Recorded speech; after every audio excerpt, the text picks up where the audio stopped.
Hello and welcome to Pots and Trowels with me, Martin, Sean and Jill. Hi. Yeah, we're all together today, which is good. And we'd like to thank our supporters PlantGrow, who make organic fertiliser, mulch and compost from organic plant materials. It's a byproduct of renewable energy, and we're really excited to be working with them. And listeners to the podcast can save a little bit of money by using the code that's in our show notes, Pots and Trowels. Just go to the show notes, follow the link, put the code in and you can get a discount. In fact, in this episode, we're going to feature PlantGrow, so Daniel's going to be talking to us shortly, isn't it? Mm-hmm, absolutely, interesting. And we've got a couple of questions. Well, more than a couple of questions. One's got 3 parts, so you need to get your thinking caps on. So lots of things about figs we're going to be finding out, and roses as well. And if you've got a question, just send it to us for a future episode and we will gladly answer any comments you've got as well. I'm going to be doing some jobs, things you can be doing in your garden as well to keep you busy over this weekend. And you might hear a little bit of sawing noise because there's somebody working over there outside this office. Exactly, yes. Yes. We'll tell you about that later. I'm very excited. But first, let's go and have a chat to Daniel.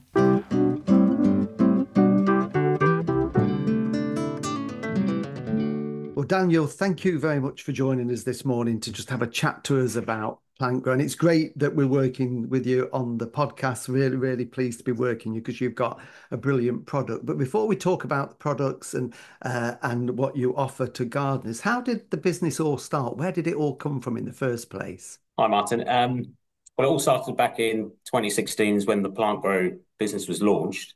But prior to that, my brother and sister-in-law, Steve and Sarah, were farmers and basically farming the local community, and they got involved in a lot of forage harvesting, which is from our cereal crops, grasses and maize. And the natural progression in Europe when you have so much material is to actually look into renewable energy. Mm-hmm. So this is a way you can make the most out of your plant materials. And it was from that process we really sort of saw the benefits of our soil health here. So basically what would happen is it's like a big renewable tank where you put the plant residues and they actually go through the system for about 50 days and they actually make electricity. So it's all green energy. And initially PlantGrow started as the byproduct. So after 50 days, all the nice green materials break down in the absence of oxygen.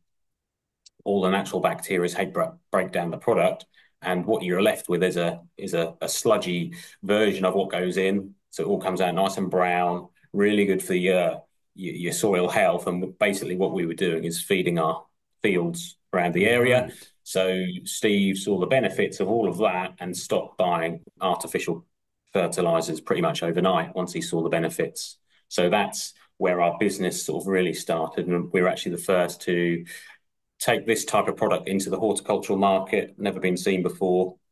So, it's a groundbreaking, brand new thing for pretty much everyone and gardeners. So that was back in 2016, we actually launched. And it's great that it is a byproduct. So when you're making the electricity, essentially, you tell me if I'm wrong, because I'm not an expert on this at all, is that what we call anaerobic digestion? And you see, I've seen That's right, I've seen where we are in parts of Lincolnshire, in farmers' fields or near farmyards. It's almost like a big balloon. And is that what it is? And is it the gas that this waste material gives off that is how the electricity is generated? Yeah, it's anaerobic digestion is the process. So basically, we put in all the plant ingredients. Many other, AD suppliers or owners out there will be feeding a whole host of things such as manures. You might have food waste, which is very popular to get the best out of the electricity. Here at PlantGrow, we've always focused on green crop. So it's completely, more geared up for the end product for horticultural uses. Back when Steve very first started, he was putting a whole load of different vegetables in to get the really, really best out of the electric tariff, which he was very good at. But to allow us to do what we want to do, we really do focus on the garden side of things and the soil health. So we don't use any food waste or manures at all. It's all green plant residues, but it's all a natural process. So it naturally breaks down. The products are broken down in the absence of the oxygen, which does then lead to creating electricity. And then after a certain term, so ours is around 45 to 50 days, you get the lovely material come out the other end, which initially started as a byproduct, but we really did then start to focus more on the plant Yeah. food. And the great thing about it is it's got a really low carbon footprint, and it is totally sustainable, isn't it? That is the big thing I think about your business, because what you grow is all within a very close radius of where it's made as a product, isn't it? Absolutely, yeah.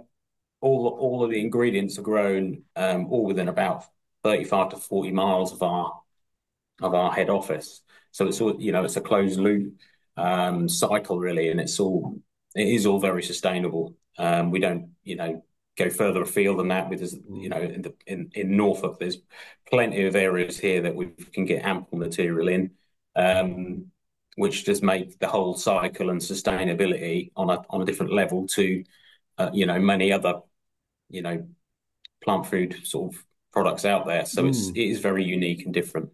What sort of acreage of these crops, the maize and the rye, are you having to grow? Because you've obviously got to produce an awful lot of this green material to do the anaerobic digestion, and then have the product at the end of it to be able to make the wonderful mulches and the compost that you're making. So it must be quite a big acreage. And in your Norfolk, of course, aren't you? Which is a fantastic growing area.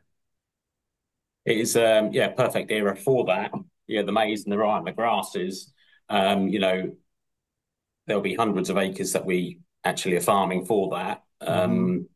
I'd have to get the actual acreage from Steve, but it's over a vast area. But it's here in Norfolk, we've been growing these crops for quite a few years. So that the grasses, the maize, the ryegrass, they do sort of flourish here. And we actually feed our liquid, which is dribbled on these crops. So we often find that the maize that we bring in is grown pretty well, which obviously adds to the whole production as well. So as a farming enterprise, because of what you're doing, you don't have to put artificial fertilizers on as well. So again, it is all very organic and natural, the whole process from start to finish, isn't it?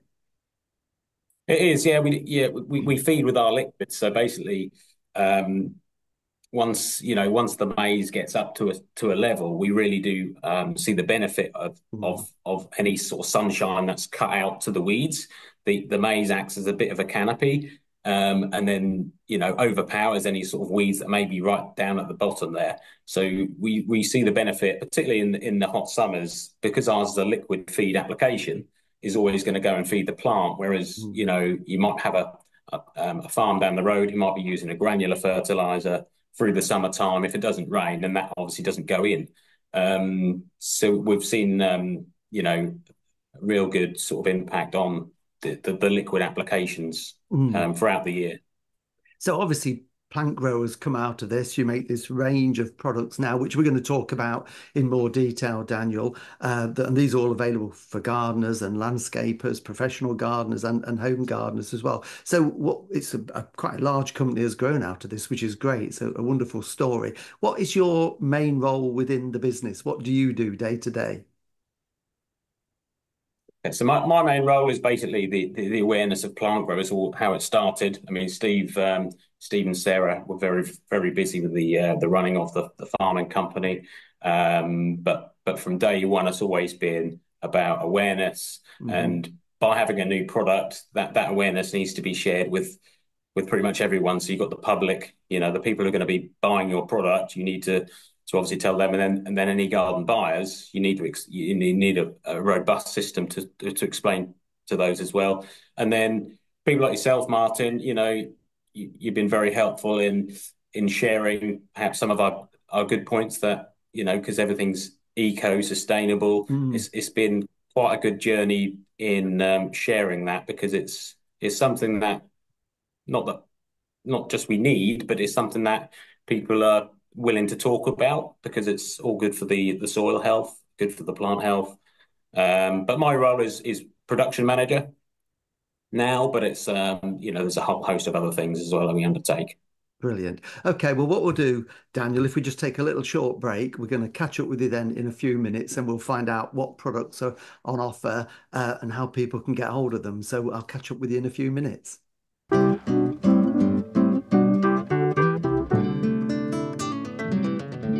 Now, I'm no scientist and I have no idea how putting a load of green waste into a big tank for 50 days can end up with electricity. So can either of you two explain it to me? All I know is that you put the stuff in, you deprive it of oxygen, I seem to think, and out comes gas, and you use that gas for whatever you want. So maybe burning literally or turning into higher grade gas for turbines or something. Yeah. So does the gas then go off somewhere to be used? Yeah, I think they siphon off the gas. I don't know if that's the technical term used for it, siphoning, or somehow take off the gas. They use that gas for whatever means, and what you're left with is the wonderful stuff that PlantGrow do. Yeah, exactly. Is that right? Yeah. I think the process is called, is it anaerobic digestion? And there's one not far from us on a farm, and as you approach the T-junction, you can see, looks like a big dome, sort of a plastic dome, and it gets bigger, and I presume as the rye and the maize that are going in there, because they grow quite a lot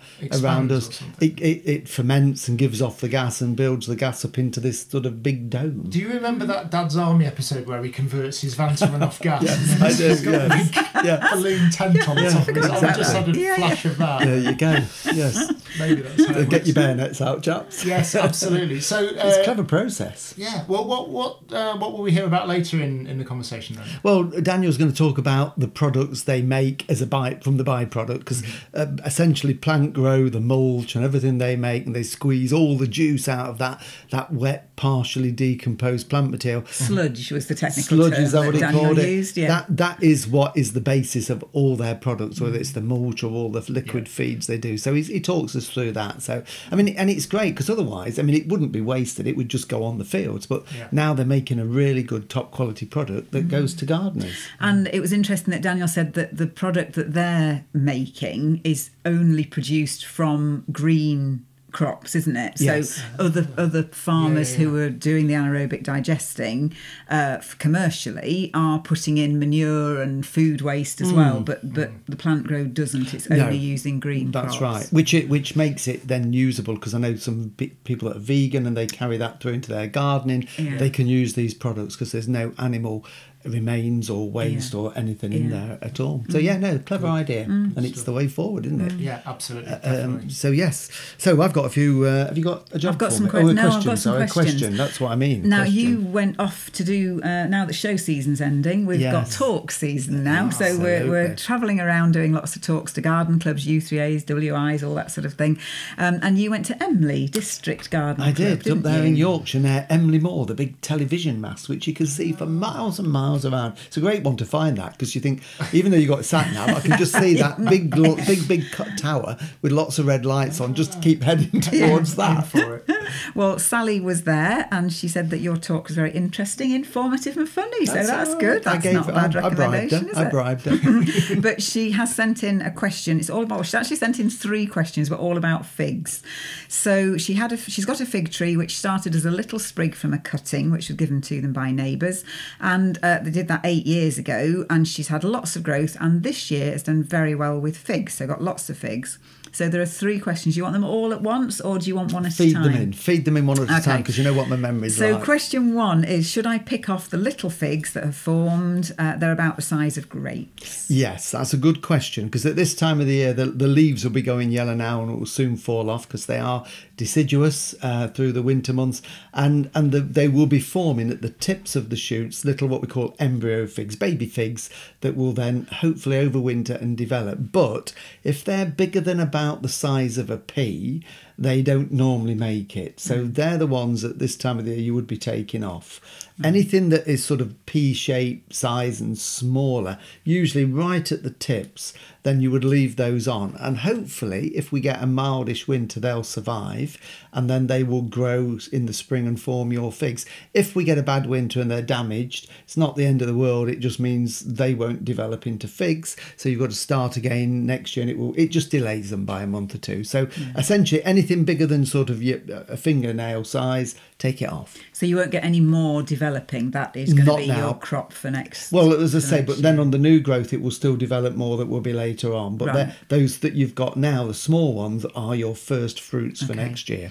So second part of the question is, should I pinch out the tips of the branches to restrict the growth? You can do, but bear in mind, it's in those tips that you've often got your little figs. So you would be doing any pinching out earlier in the season, maybe July time, so it's got time to make side shoots that will produce your embryo fig. So I wouldn't do, unless there's a branch in the way. I mean, you can do a bit of winter pruning if you want to, but yours is young, so not too much. I would it's a case of looking at the plant. If you think it needs a little bit tipping off to make it bush out, then you could do that. But I would probably not do it now. I'd wait until spring, I think, because you don't want to expose those joints to the frost. Well, I think you've probably answered the third question, because she's saying, when should I trim back the branches? Because she doesn't want to hinder the fruit for next year. Yeah, so I think you've just covered that, haven't you? Yeah. And she has watched our video. There's a YouTube video, Pots and Trowels, about pruning a fig tree. We went to my friend Anne. We did. We're in Knit and Natter together in the village. So Anne had a problem with her fig tree. It was just getting a bit too big, wasn't it? So we did a Pots and Trowels video on that. So and we are going to be doing one shortly on planting a fig in our garden, an outdoor fig against the wall. We've got one growing in a pot that we've had for a few years. It's going to be liberated, planted against the wall. So we'll be doing that over the next few weeks, so that might give you a bit of advice as well. I love figs. Do you like figs, Sean?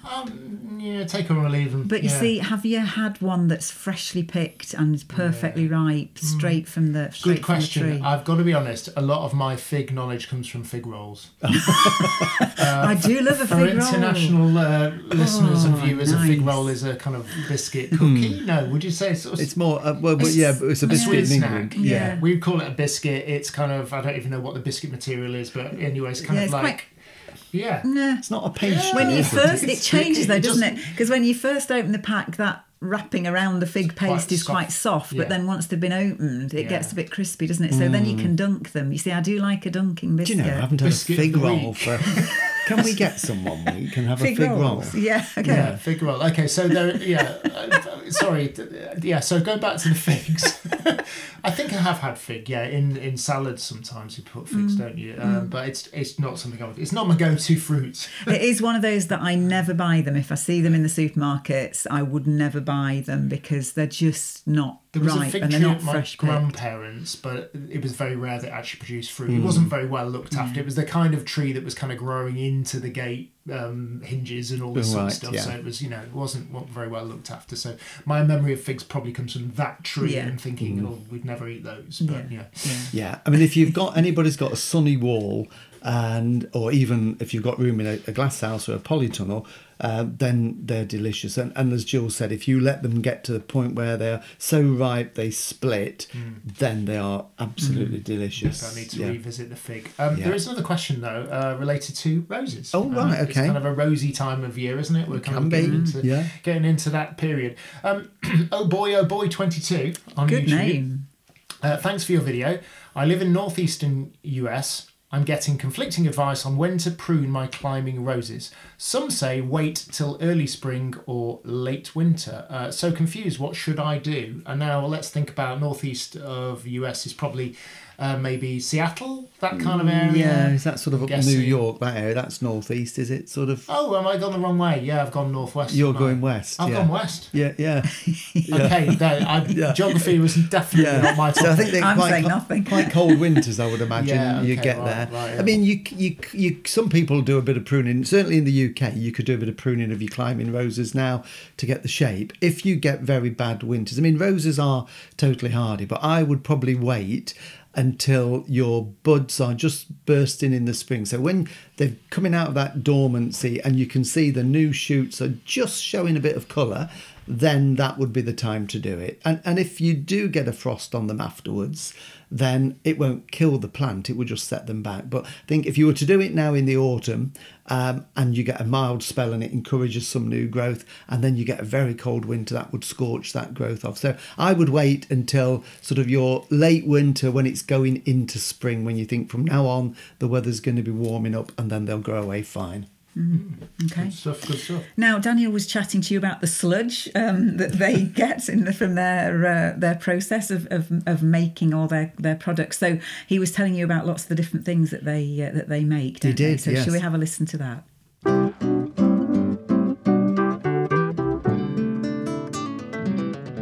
Daniel, then tell us what products you make at PlantGrow. Okay, so it all starts with our now award-winning mulch. It's actually this year's Sustainable Product of the Year. So it's basically all the residues that come out of our system. The first product we would do is to have this mulch in a bulk bag. So for top dressing, no-dig gardening, really, really effective for soils. We also put the same product into a smaller tub, and then we got solid options as well, so bulk options of that.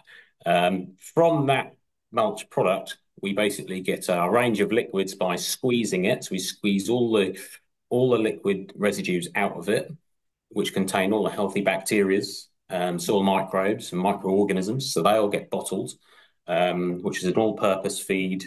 We have a tomato, a lawn. We have a specific citrus feed, and we have something quite new called our compost booster, which is the liquid application where you would put the whole bottle or half a bottle in your compost bin at one go, which is full of natural bacteria to accelerate the process quite a bit. So that would be our liquid range. We also do other options on the website where you can get them in different packets and bundles and larger items. Yeah. We also do a peat-free compost. Now, obviously, peat-free composts are highly spoken about nowadays due to all the potential issues out there other companies are having about moving away from peat, which is a massive problem for some, for the larger suppliers in particular. But we basically put into our compost 45% of our mulch. The reason we do that is a long-term feed, as it is, so it mixes very, very well into other substrates. But that long-term feed is obviously very effective in a multi-purpose compost. So we don't need to put in any coir in our compost. We don't put wood fibre in either. So it's basically a general purpose compost with a lot of organic goodness in there.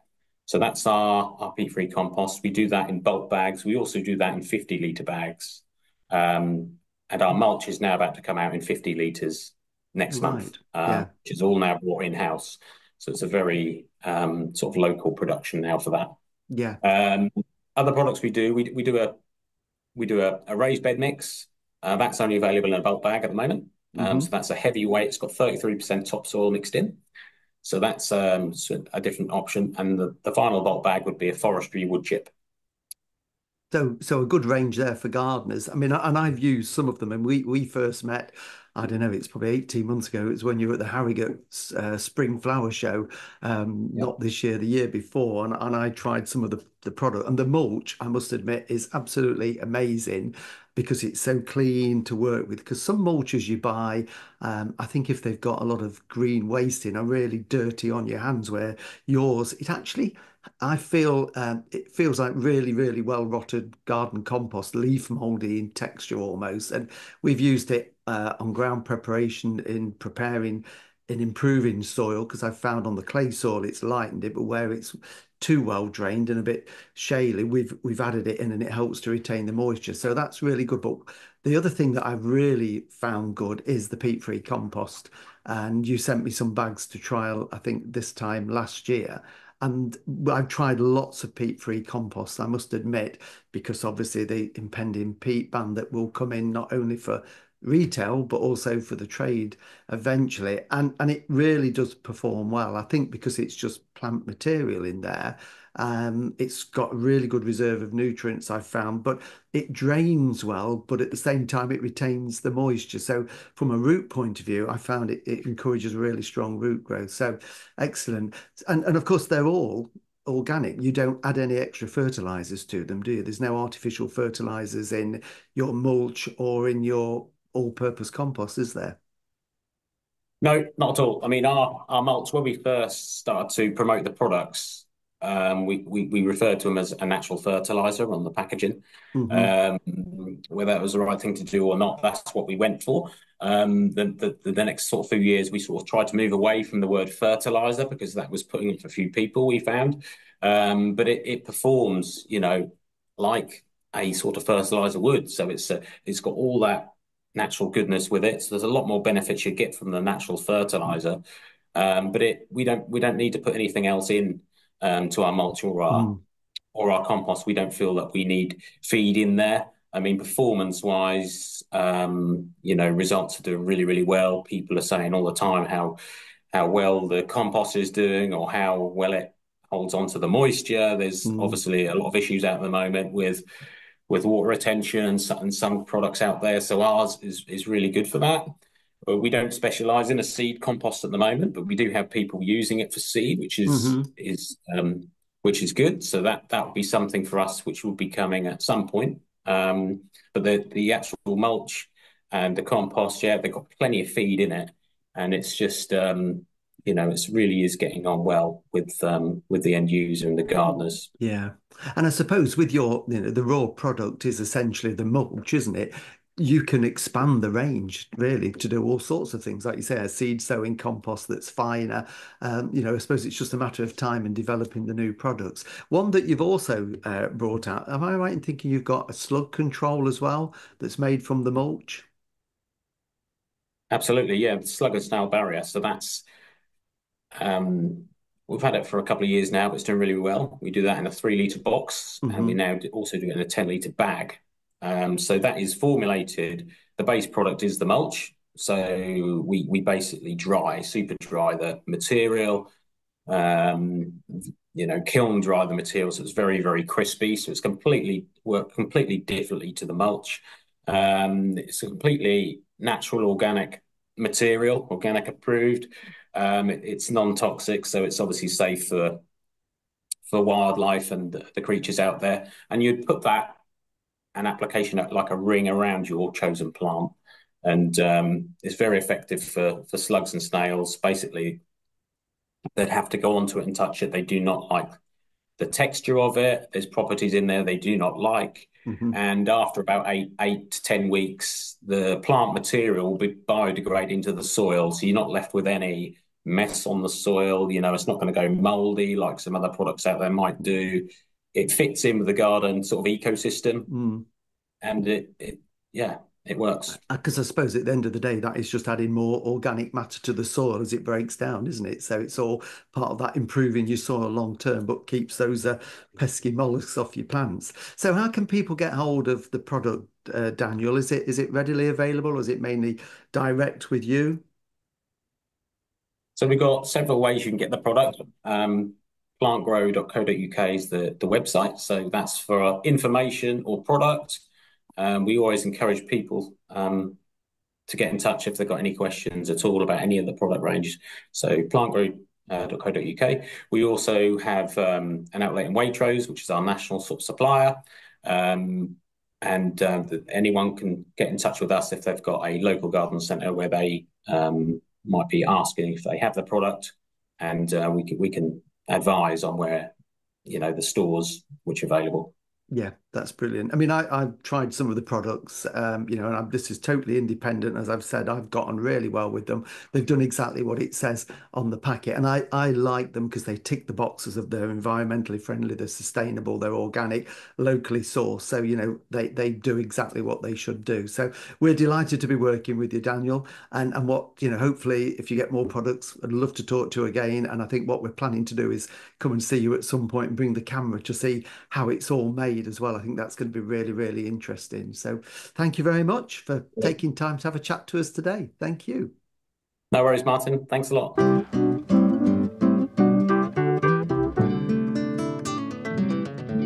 Now, of course, slugs and snails come up all the time. People want to protect their gardens.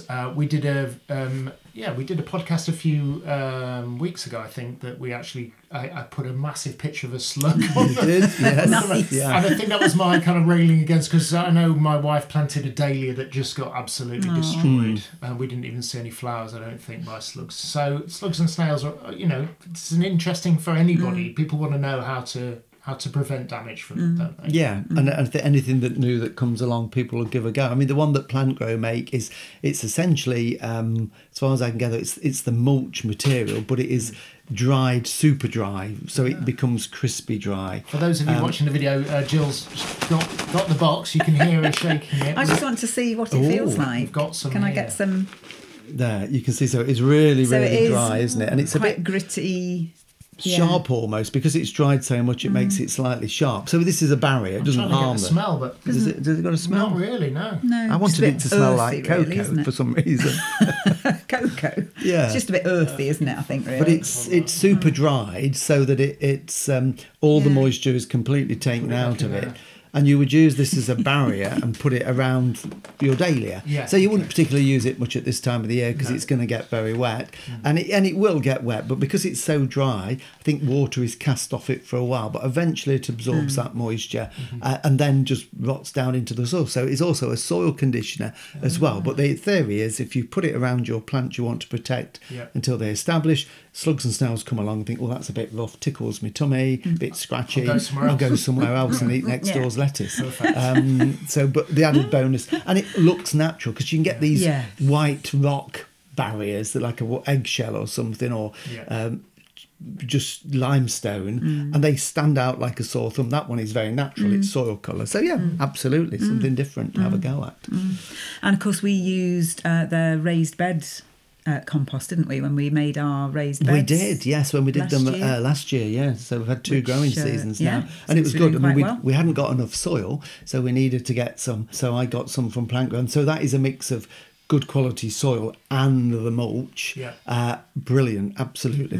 Things grow so well in it. And 2 years on, or 2 growing seasons, I've not really needed to use any fertiliser because some things just grow. We've got at the moment, there are colettes, which is a cross between kale and Brussels sprouts. I was expecting them to get 2-3 feet tall, about 5 feet tall. They're pushing the top off the butterfly netting. So that it's really, really fertile. So it will improve your soil greatly. And that is a video you can go and watch on YouTube of when you built the raised beds. Actually, I think we've got there's you going backwards and forwards with a wheelbarrow. Yes, absolutely. Yes, many times. Many times. Yeah. And just a quick note then, if you've got a question for the team, drop us an email, info@pots&trowels.com. Yeah, and we'll answer anything. When can we take that netting off? Is that a job for this week? Well, the butterflies have finished, haven't they? Now there are no butterflies about. But my other fear is around us. We've got lots of fields, lots of arable fields. So we've got a lot of wood pigeons, and they're big pigeons. They are big. They are big. And they love cabbages and kale. So my worry is if we take it off, they're just going to sit on top and just eat their lunch. So I don't know, we could take it off and try it. But it's I need to take it off to get in there to do a bit of work. Scarecrow or something. Maybe that's it. Maybe that's the option. Yes. Good. Right, well, I've got a few jobs as well to do in the garden. So, one of them in that bed, but it's not going to be in the bed because it's in another bed because we rotate, is to plant our spring cabbages. And remember, we sowed the seed on one of the videos a while ago. We had a little setback. They germinated. They were doing okay. They were in little plug plants in the greenhouse. And a butterfly got in the greenhouse while we were away, obviously laid some eggs, and the caterpillars had a good old munch. So I squashed all the caterpillars, and they are growing nicely again now. So they need to be planted out, and I'm going to put a little cloche over them just to give them a bit of protection. So these are the cabbages that we sow them in the autumn, plant them out sort of usually late October anyway, mid to late October. This is in the Northern Hemisphere, of course. And then we will harvest them April, May next year. So they're those lovely spring cabbages. Lovely, yes. Yeah. Could you get some seedlings from a nursery and do that as well? Oh yeah, they're in the garden centres and nurseries at the minute. Okay. So if you haven't grown any from seed, then by all means get some, because it's just nice to have that bit of green in the spring. It is. So we're going to be planting those out. And kale by then. That's right. So too late to grow them, but go and buy them from a garden centre. Lawns are still growing with us. I mean, although it feels we've had some sunny days, we've had some misty days, but the soil temperature is still quite warm. So as a result, the grass is still growing. So I'm still mowing the lawn, not that often, but the leaves are falling off the trees as well at the moment. So what I'm doing is getting the mower out, cutting the grass, And it picks up collecting the leaves, Yeah, okay. chopping them all up really finely, and then that all goes into the compost bin. Acts a little bit like the anaerobic digesters, because it's amazing how hot it gets in there. You put your hand in, it heats up, which all helps with the breakdown. So keep doing that, all the leaves, everything into your compost heap. And lastly, it's a great time, and we've got some to do over the autumn, to do a bit of shrub planting in the garden on the last few beds that we're creating. And it's just a little reminder to anybody, if you want a bit more autumn colour or winter interest in your garden over the next 6 months, go to a garden centre now, because the plants they'll have in, or the nurseries, are ones that are looking good. Yes. And lovely autumn colour foliage, and the lovely evergreens and stem colours. Just nice to include a few of those in the garden, just to expand the interest through the year. And our latest video is autumn Yes. colour. And if you look with your eagle eyes, you can spot the deliberate mistake. I think the editor had got a bit tired. So if you watch our latest video, and if you comment on it what the mistake is, you'll get a gold star. I think it's quite well. We're giving a lot of gold stars out. No, but it was such a I won't say what it is, or it gives it away. We loved that plant. Yeah, exactly. Yes, good. Yeah. So there we go. All done. Good stuff. Another week finished. Yeah. Well, And I'm very excited. I've got to do a quick mention to Nick, our kitchen fitter, because he's out there now with his saw and his probably drills heard and him, everything. A little bit in the background. So this time next week, I'm going to have my new kitchen. Well, in a couple of weeks' time, when it's all done and the floor's done, we'll do a podcast in there, shall we? You're not coming anywhere near my with kitchen. cake and coffee. Oh, okay. Maybe. Like it. All right. No muddy boots, though. No muddy boots. Good. We'll be back next week then, so we'll see you then. See you then. Bye. Bye.